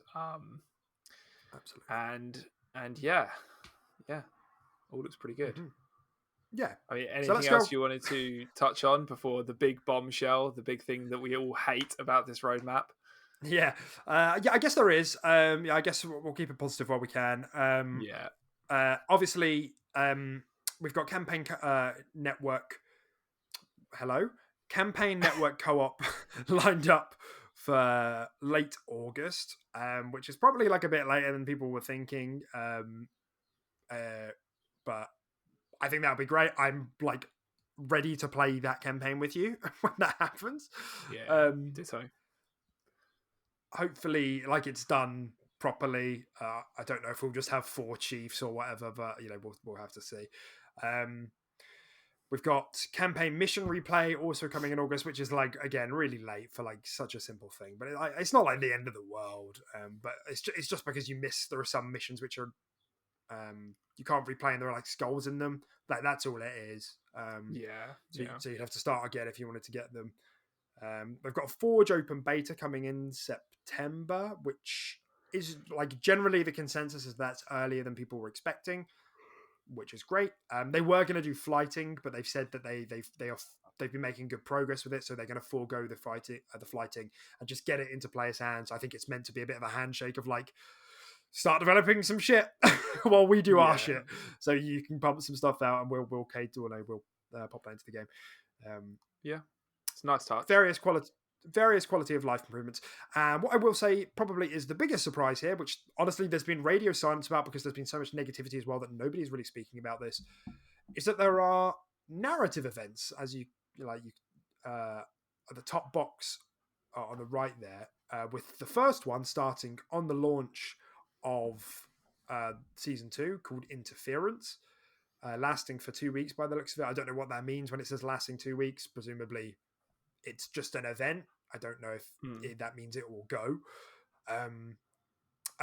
We don't know if it's like just a single player thing. We know it's like a multiplayer, like you take your multiplayer Spartan into a mission, sort of like that's presumably what they're going for. And we know that 343 have wanted to focus on having this evolving multiplayer story where you can take your Spartan to do stuff. Hopefully there's like a co-op thing there. That would be awesome. But I can't say I'm too confident if they haven't sorted out for the campaign yet, but we'll see. And then they've got the second one starting in. Sorry, does that say July? What's the date there? Mine's too blurry. What were you looking at? Alpha Pack. It says Alpha Pack. Yeah, July 19th to August 1st. Okay, and that's the second narrative event. Like I said, nobody's speaking about it. Maybe it is in part because we actually don't know that much about it. But yeah, nobody. I don't think anybody was expecting to have some like narrative content. So this is cool. I'm excited to try that as well and see what that's about and what that means. So yeah, thoughts on the narrative events before we move on? Yeah, I mean, I think it's pretty cool. I mean, so how is it exactly going to work then? So it's like your multiplayer Spartan, and are you queuing it into like is it an offline like mission almost? I think so. Yeah, I don't think it's like a PvP thing if that's what you're asking. It's like a campaign mission, but like for different Spartans. Okay, that'd be quite interesting. Yeah, it'd be interesting to see what kind of direction they take it in and what kind of like story they go with or threats they go with, considering there's no emotional tie to a main character like Chief or anything like that, is there? So it's like, Yeah. um, they don't want to use up any big villains or any big threats because they might want to use that for an actual game, you know. So it Yeah. might actually be quite shallow, quite hollow, because there's not much character behind it in that sense. But Mm. it definitely sounds interesting. I'll take any form of new content that comes my way in Halo Infinite, you know, Mm. especially in terms of narrative, you know. So Yeah. I'm into it. Yeah, I think there's always been space for like a create your own Spartan like single player thing in Halo. So I'm Yeah, glad that we are kind of getting that. We'll have to see how it, obviously, not just how the quality is, but how it like actually works, like what they're actually going for here. yeah, But yeah, definitely excited to see more. So I mean, we'll probably hear more about that next few weeks as well, Battle Pass and narrative events. yeah, Um, yeah. and here we go. Okay, Uh, it's now, fine. We've been really positive. We've got yeah, all the positivity out of the way. Everyone's happy, and yeah. now we just whack out their knees with the lead pipe. Yeah, and You if want to it do the like if you've honors? yeah, because I mean, if you haven't seen this graphic already, you might notice it says May 2nd, no 3rd, and then it says November the 7th. Mm-hmm. By How many my months is count, that? yeah, that's 6 months, and that is a big old rip. Big old rip. Yeah. I mean, I think um, again, leaning over to the more positive side of things, I think there looks like there's, aside from the base game, obviously season one came with the base game, which was so much content, but like in terms of like specifically talking about what we got as a packet in season one and what we're getting as a packet in season two, there looks like there is more here in season two, to yeah, chew on over the 6 month period. But yes, as a 6 month, another 6 month season fucking sucks. yeah, You know, essentially, if things had gone according to plan, or in terms of development time, maybe not releasing it early or anything like that, we could, by the end of this, we could have had 4 seasons. Instead, we're getting two. You know, and that's a big old rip. And I'm sure it was a tough pill for them to swallow as well. But yeah, yeah, without a doubt. It's there's no way to sugarcoat it. That is not good. yeah, That is not good, considering how the population of the game has been waning. I mean, there's a lot of conversation. I think there's a lot of engagement and interest, and really, I think what will be a big, what everybody will keep in their eye on, as if they aren't already, is how the numbers fare when season two starts. Because what I'm anticipating, the general feeling I'm getting from a lot of the community that aren't toxic little goblins, are that they're excited to like play season two. They're excited to play season two. yeah, I just don't think they're going to stay around for ages and ages and ages. exactly. And that's like, I think, generally how all of us are feeling. In their Halo broke records when it came out, and like, yeah, you can put that down to it being free to play. You can put it down to the good gameplay or somewhere in the middle. People liked what they played. People played a lot of the game in season one. It's just that nothing happened for so long, other than Yeah, like an event here or there, and then it got bogged down with like some like kind of bad challenges along the way, and you know, yeah. yeah, it's just that hook, other than the gameplay, just wasn't there eventually. And I think the initial reaction to seeing there and being another 6 month season is that that's going to happen again. I think potentially even worse as well, because like people have already experienced this season one fatigue of not of the content not lasting the time period, right? So they've already experienced this and they're seeing it happen again. I think it's almost like a self-fulfilling prophecy, that it will happen again and potentially quicker, as well, because of Yeah, what's already happened. So yeah, you can find the drop off might even be even earlier. Might even be like everyone just blitzes it for like a month and then they're gone for 5 months instead of the 50-50 split season one had or something. Um, Exactly. And it's a damn shame. Like ultimately, it's a damn shame because I remember everyone was so happy. I was so happy. You know, I felt like a new person when Heaven came out, and everyone was actually happy with the game. I couldn't believe it. And just slowly, time over time, that reputation has just gone again. It's like, oh, fucking all that work. You know, like a year yeah, delay, like winning back the goodwill, like battle passes won't expire. We'll do this, we'll do that, and it's just taken the all of the departures of different people here and there. Then Joseph Staten coming back in, all of this to have a big success, a big splash, and then all of it to just slowly fade away in 6 months. It's just disheartening. Um, yeah, it really and is. we spoke about this before, but like it's always possible that they could have more lined up, like you said, to inject into the season as it goes on.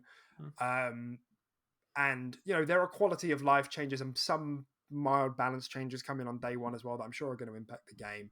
Um, it's still not huge, but maybe they're lining up some bigger changes for mid-season. But like when I'm looking at season 2 and I'm looking at season 3 on the right there, that's what I want now. Like, there's Yeah, 100 tier battle pass, new maps, new modes, new sandbox items. Like God, like yes, like there's yeah, when I play Apex and a new gun drops in, I'm like, yeah, cool, like cool, that's great. When something drops mm. into Halo, it's like layers on layers on layers of how that changes things. Yeah, You know what I yeah, mean? exactly. I don't know Yeah, what they're going to add. I don't know if it would just be a piece of equipment, if it would just be a weapon, if it would be both.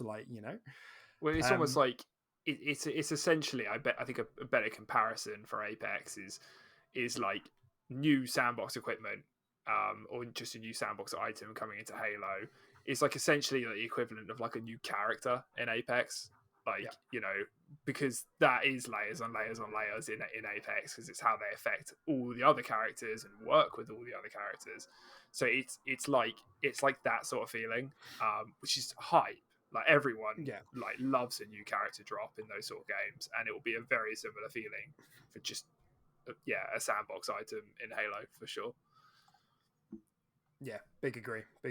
And just the way that the game works and feels in terms of the physics, I think, is what makes that prospect very exciting as well. So, and then Forge Open Beta, like we knew that wasn't coming this soon anyway. But like, I'm looking at that, like, man, like another gun would have gone such a long way. Like a piece of Yeah, equipment would have gone such a long way. yeah, Bigger, some bigger balance changes. Like they are making some, but like there are still some weapons that I feel like need a bit of love. Whether it's Disruptor, Plasma Pistol.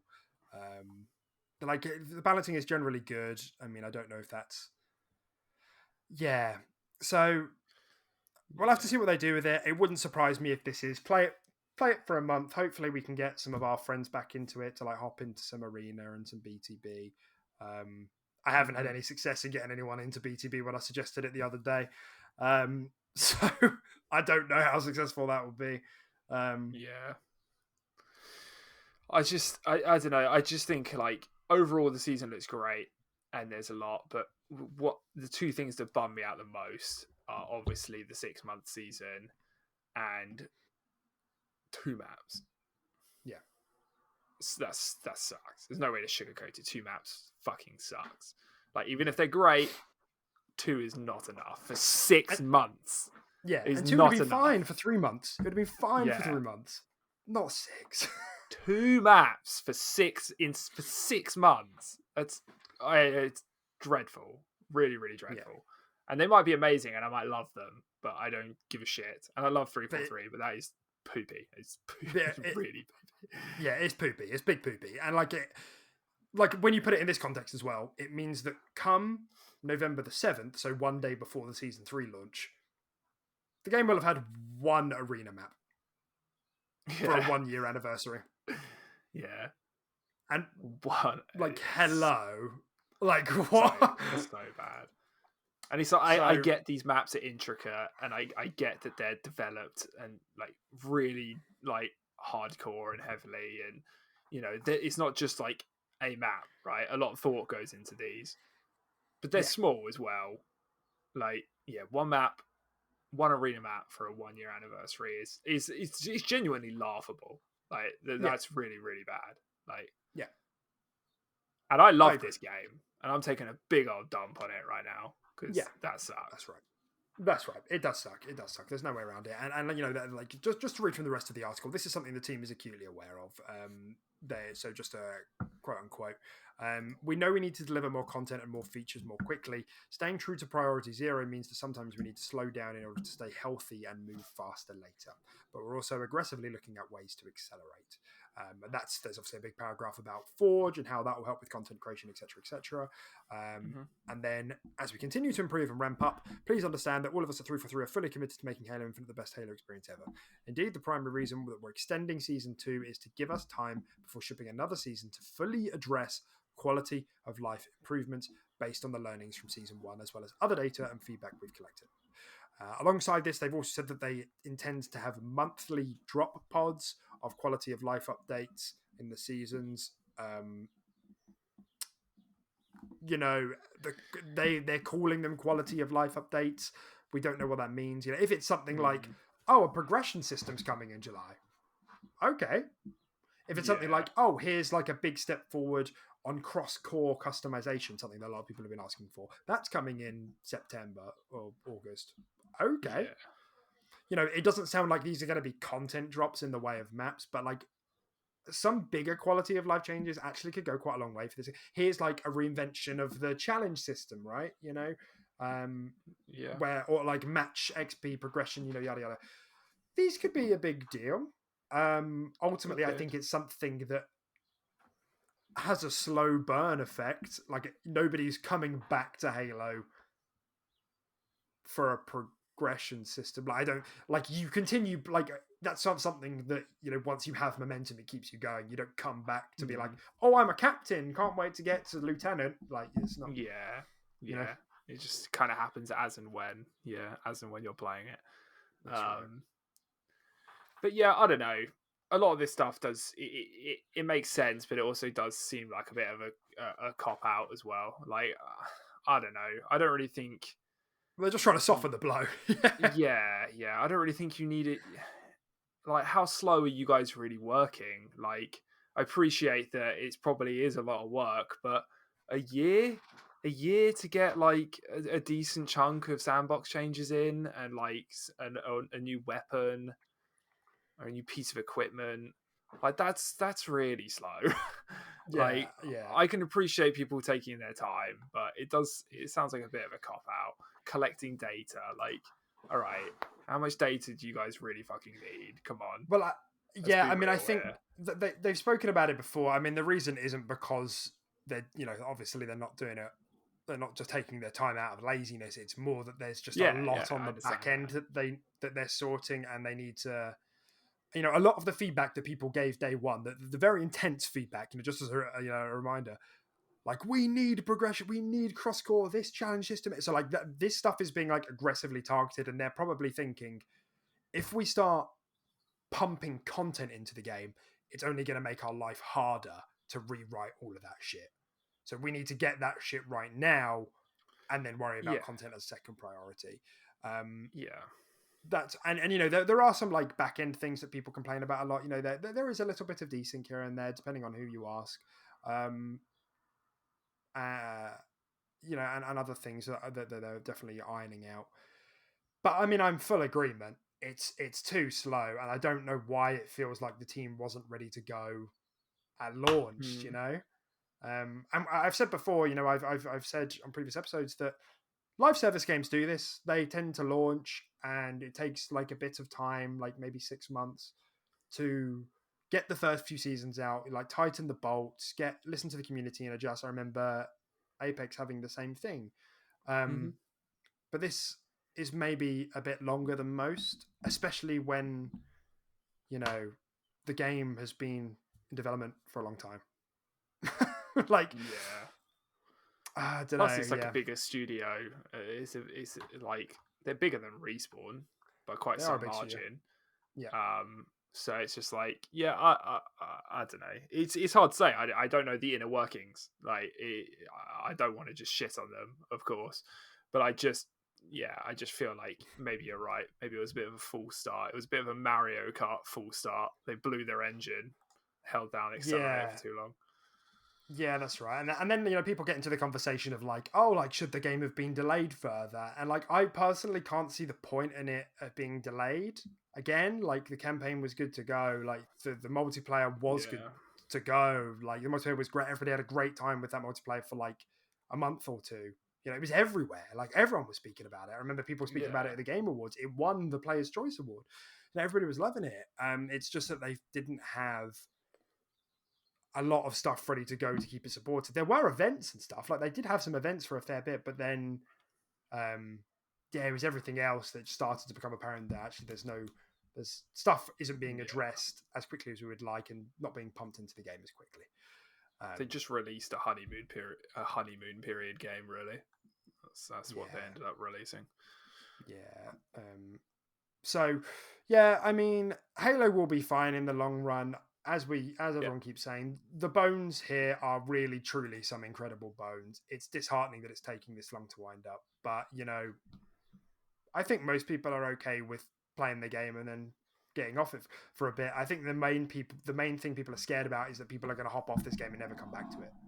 Um, mm-hmm. and I think people will come back to it. I think people who Yeah, don't like Halo won't, but I think people who yeah, do like will. So we'll have to see. And that's ignoring the fact that this certain affinity mode is yet to be revealed. That could be revealed this summer at the Xbox, and that might align with mid-season season 2. It might align with season 3, and all of a sudden, actually, you've got a lot of momentum going again. So yeah. we'll see. I can't imagine it coming in season 2, but yeah, Yeah, doubt. maybe season 3. Yeah, I would highly doubt it's a season 2 thing. But And yeah, it's exactly. You got yeah, to stay positive. People will come back, like you said. People loved the actual game itself, um, and that left an impression on people. Enough to always come back. So yeah. it's just a case of drop in, drop out, and it's not necessarily a bad thing. I like variety in my gaming. I don't want to. It sounds weird, but I don't want a game to be so good that it's the only game I play all the time forever. Like, I know that kind of sounds Well, weird, yeah. but No, I think it is interesting because I was thinking about this. And I won't go on about this too long, but like since I've like taken a step back from Apex a bit, and I've just been like kind of like doing some other stuff, playing a bit of Halo, yada yada. I like there's obviously because the cadence of Apex updates are like generally pretty good. 3 monthly seasons, like usually there's something going on in mid-season. Having said that, usually when we look at the patch notes, we usually say I was expecting more, but nonetheless, there is a cadence there. There's a timely yeah, cadence, and that's what's important. When you're in that and you're like going from battle pass to battle pass, it's hard to stop because obviously you've financially committed to the battle pass. Um, but once you're out, it's harder to get back in because you hmm know it to be a commitment. You're like, if I get back into this, then I feel like I'm not getting as much out of it by not buying the battle pass. But if I do buy the battle pass, then I have to now commit my time to that.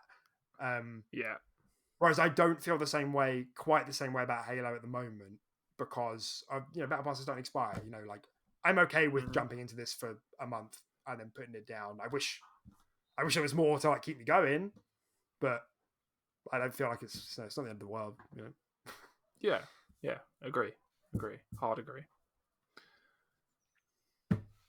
All right. So, in summary, final thing from the blog post, just so we're all on the same page. In summary, we are committed to delivering more content faster. We will accelerate while prioritizing team health, and you can expect quality of life improvements during seasons via drop pods, and you can expect more regular roadmap updates as our plans snap into sharper focus. So we know for now. Bit of a bummer. Um, Nonetheless, I'm excited for day one of season 2, and that's where our head should be at. I feel. Yeah, exactly. Okay, so as we're leaving or coming out sort of the back end of the tunnel of Halo, there is a little bit that came out just the other day, which was really, really bizarre. Allegedly, Halo Infinite was being tested as a hero shooter at some point.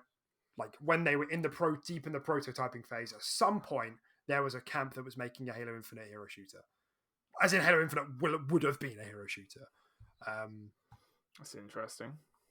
So just to like cap it off before we get into it, people were obviously spinning this as like, oh, 343 are like devil, and they can't do anything Of right. course. They're just Yeah. this is why we're not getting content, etc. But then some devs, previous devs chipped in, and Jason Schreier, this came from Jason Schreier.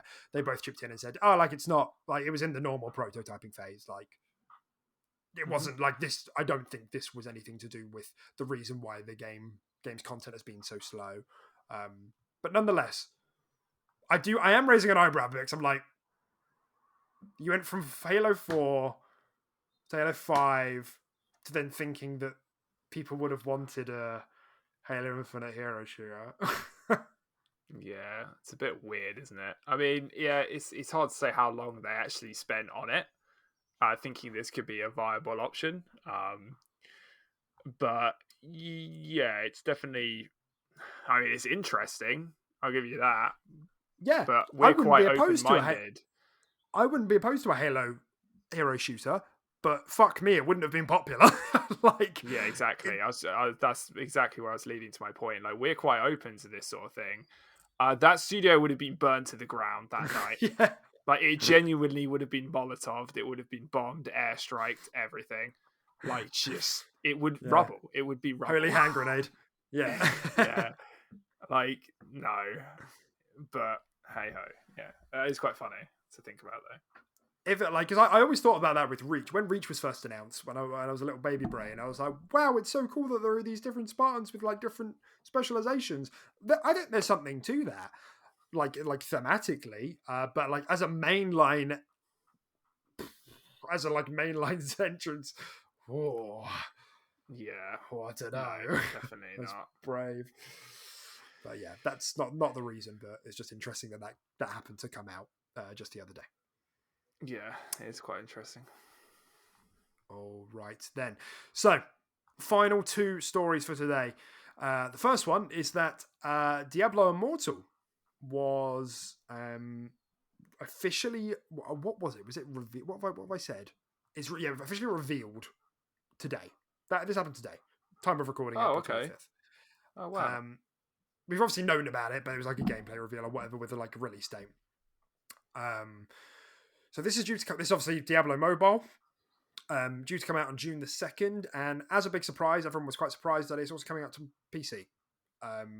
Nobody thought that was happening. So actually, this has somehow turned into a positive story because obviously wasn't this the game where they were like, "Don't you guys have phones?" That was this game, wasn't it? Yeah, it was. Yeah, it's getting a bit of an Amogus treatment then, isn't it? Where it's like a mobile game, but it gets PC port. But I mean, at the end of the day, it's still got the structure and the bones of a mobile game. You're not going to have the depth of a previous mainline Diablo game.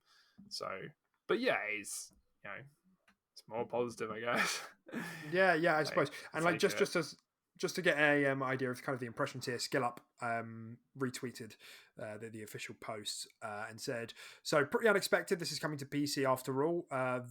Very unexpected. And for what it's worth, I played a small chunk of the mobile beta and was actually pretty impressed with it. Microtransactions weren't switched on back then, so I have no idea how bad they'll be. Guess we'll find out soon." So yeah, it's Blizzard things, isn't it? Like Blizzard make really polished games. They make good games. Like we doubt them, but they make good and polished games. They obviously got carried away by asking like a crowd of upset people, "Do you have phones?" And like hopefully aren't being too aggressive with the microtransactions here. Mobile games just aren't popular with the core gamer. That's all it is. But if it's a good game, it's a good game. Wonder if probably won't come to console. Can't imagine why it would, with Diablo 4 on the horizon. Yeah, well, I think this will just be something we'll have to miss or play on our phones. After all, we all have phones. But we do all have phones. He is right. You are right. He's not right. I'm actually a phoneless person. Yeah, you can only contact me via pigeon or loud shouting. By microchip. Yeah. Via microphone. But yeah, no, it's more positive than when it was previously announced. So good for them. Yeah, good for them. They've managed to turn that round. Yeah, and if it reviews well, maybe they can get a bit more goodwill going. Because I mean, regardless of how this does, people are going to be very excited for Diablo 4. 100%. This could just strengthen that momentum if it lands well. Yeah. All right. Final story for today. So this is like a big old pinch. I had to find a way. As I do, I have to find a way to get Starfield into each video. You do. And so this is coming from Scalzi. Scalzi is like a known leaker, generally pretty good track record. I don't know if they have contacts or if they're just really good at collating information and making educated guesses. People do that. But they recently made a video saying that they're fairly certain that Bethesda is working on a standalone Starfield MMORPG right now, and that the game will be set during the Colony Wars 20 years before the single-player game takes place. And apparently, they have evidence to back this up. It's weird. What the fuck is Starfield? Why is there two of them? They're multiplying. This is so confusing. This is so weird. I mean, I'm guessing it'll come out. Obviously, it's coming out after Starfield. If it's literally only just been like leaked and they've been working on it and they haven't even brought it to the public eye yet in any way, shape, or form, it's obviously coming out after. But it's weird. It's just odd. Like, so I mean, they obviously have faith in this new franchise they're building, this new IP. Fucking pumping out 2 games before one's even released. Jesus. Yeah. And I just very quick disclaimer. They have said that they don't know this as fact. They just have evidence and corroborating information to suggest that this is the case. And they did say, I don't know why I haven't put the screenshot in the notes, but they did say that you might recall ZeniMax Online are working on an unannounced AAA game. That's true. Yeah. And they build it. They make MMOs. They do make MMOs. That could line up. So that's the first takeaway. That could line up. That's feasible. Bethesda now have a history of making a mainline entry and a spin-off MMO version. Not to great success, but they do have a history of doing it. Whether it's Elder Scrolls Online or it's Fallout 76, here we are. Yeah. Like you said, the second thing we can probably extrapolate is that, man, like, you must be very confident in this game and this IP. Like, this is a lot of investment into a title that nobody, like, they haven't even, like, I know they will have done like private behind closed doors testing focus groups, but like, man, that, I imagine if it gets revealed and everyone's like, this looks mid. and ZeniMax are online there like, everyone just starts immediately swaying. It definitely shows a lot of faith in their product, which I can only take as positive right now because I don't have their product. That's true. That's a good point, good. Actually. Yeah, it's a good thing. So great. Yeah. I'll take it. Yeah, great. Yeah, we'll see how it goes. I mean, it's just one of those like many mysteries of like, what is that studio working on? And I think in many ways this does check out. It does. Yeah. As soon as you said it, I was like, yeah, actually, like I completely forgot about that, but it does add up. And so on one hand, it's like, even though they haven't had immense success with the MMO space, like maybe there are lessons learned there. Like this could still be 4 years out. ESO was pretty damn successful. That's true. Yeah, ESO was successful, like commercially. I think it got reasonably mid reviews, but like it has a following. Like the game is healthy, very healthy, loads of support. Oh my god, yeah. So we'll have to see. Really, it's hard to even visualize it because we still don't know what the game is. We assume it's like Fallouty. And like, is it good? Like, does that mean that Starfield Online is just going to be the same as Starfield but with other people, or is it going to be like, because I can envision a Starfield MMO where it's like space strategy. You know what I mean? Like Eva Online. Is that what it's called? Okay. I can imagine a game that's like in the Starfield universe with like MMORPG, but it's like MMO strategy RPG. Yeah, potentially. Yeah. Or it could just be like a better Star Trek Online. Maybe. Because, they entered the space MMORPG area. But if it's done in a better universe and they know what they're doing, maybe it could just be, something like that. A game like this does exist, technically. Yeah. Yeah.